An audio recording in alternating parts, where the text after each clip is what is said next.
Good evening, good evening, good evening, folks. Welcome to another episode of Spilling Tea. I'm your host, Tiffany Daniels, and we are going back to that horrible world known as the JRC. But before we do the usual disclaimers, I apologize for my appearance.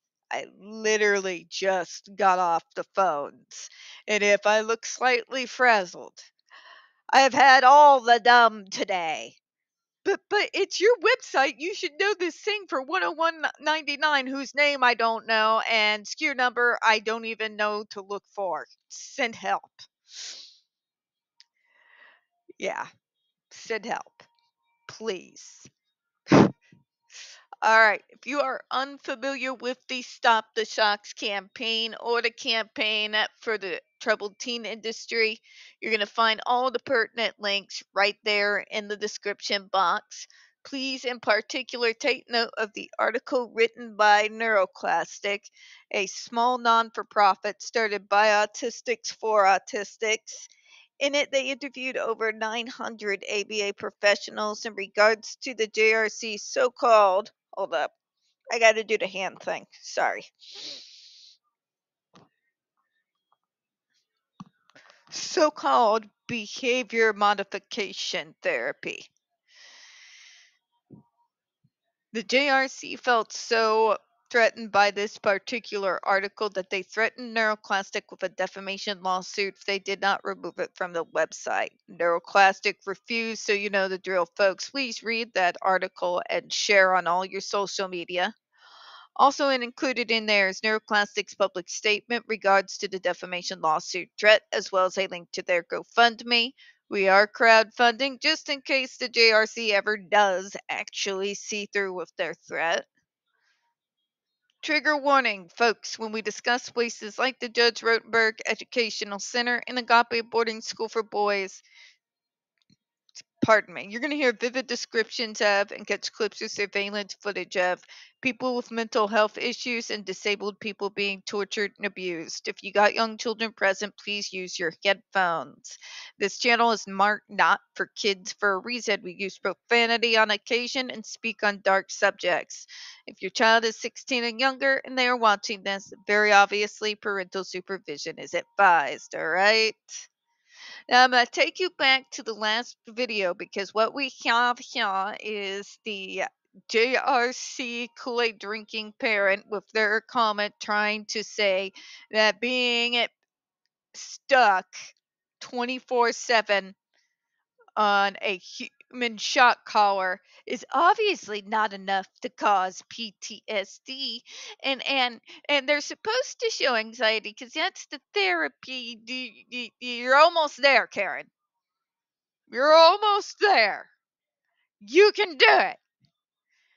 You can understand what your so-called heroes are actually doing. You can do it.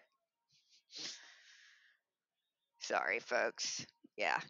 All right, let's get to the response, all right? It's ridiculous. Everybody knows you go through some shit, you have some trauma, it can and probably likely will eventually evolve into some form of PTSD. It is lifelong, it's just one of the things that you learn to live with. I can speak for myself there, but you get what I'm saying here, right? But let's read on. The FDA disagrees. As discussed in Response 13, based on information submitted in comments, FDA believes it is an understated the harm of pain in the proposed rule. That's an understatement of an understatement. You are literally shocking kids at just below the lethal limit. And you're trying to make me believe that, oh, it doesn't hurt them that much. Bullshit. I call bullshit. Anyone who's logical and has two brain cells to rub together knows that's bullshit.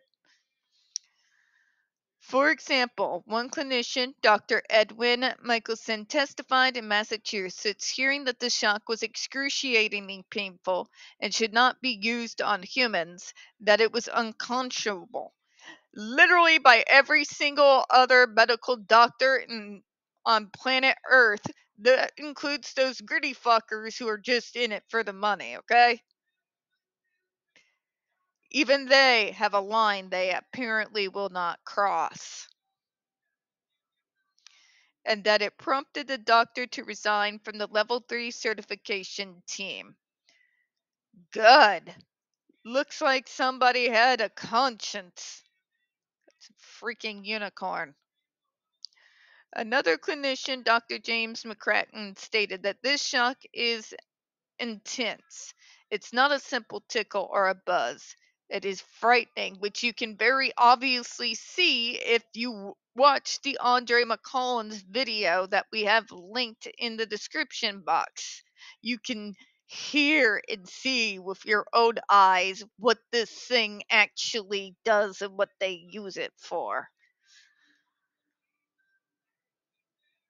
The doctor went on to describe it as extremely painful, causing involuntary movement, which happens when you pump kids with way too much electricity, especially way more than their little bodies are built to handle. Crazy talk, right? And it raised a very strong ethical concerns. One would hope at the very least somebody would want to raise their hand and say, yeah, right? Yet another clinician, Dr. Jeffrey Geller, described the shocks as quite painful, worse than a bee sting, much worse than a hard pinch, and like a bulging ruptured disc, causing writhing gyrations. Yes, I love logic and sense. Evidence. God, it's the most beautiful thing in the world these days because it's becoming more and more rare by the second. Dr. Jennifer Zarcone, another clinician, described the shocks as very painful, and I got very upset. It is probably the most painful thing I've ever experienced. These are trained doctors, folks, clinicians that have worked in the field and have way more letters behind their name than Dr. Matthew Israel ever did. In short, the FDA does not believe that the pain from the shocks from ESDs currently in use is actually modest for the individual subject to them.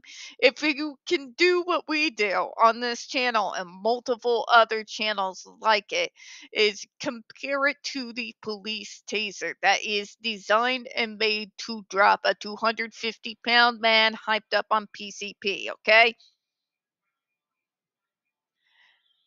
Those run at 3 to 5. The current device being used at the JRC right now, folks, is 86. And it's being pushed into the bodies of children, not full grown men. It doesn't take a rocket scientist to tell you what's going on there. Alright? It is not a bee sting. It is horrific torture. And I love the fact that the FDA decided they were going to start name dropping doctors. I hate to say it, but sometimes you got to get those professional allies that work in the field and let them do what they do best. Because although I call myself an optimistic nihilist, I'm an oxymoron high. What that means is I see things as they are, not what I want them to be. But I'm also the crazy person who will essentially do this, all right, time to fix it, right? But yeah, everybody has said that those shocks are excruciating. When you compare them to what is used in regular policing, police doing their jobs, if you are not shocked into dumb silence, I wonder if you're even human. because I know for a fact and have read reports where that low level electricity, about a 3 to 5, have dropped and killed full grown men pumped up on all kinds of shit. They're using infinitely more on those kids. And that's it. And this is what you have to do with scumbags like the JRC. And we're going to go ahead and close on that. You don't get very many views. We don't get very many views on this channel. The few we do tend to get removed from time to time. So, folks, you know the drill. Please don't forget to hit the like button, hit subscribe. Don't forget to hit the comments. I appreciate your time tonight. As always, folks, we here at Spilling Tea hope you have a good one. I'll see you next time.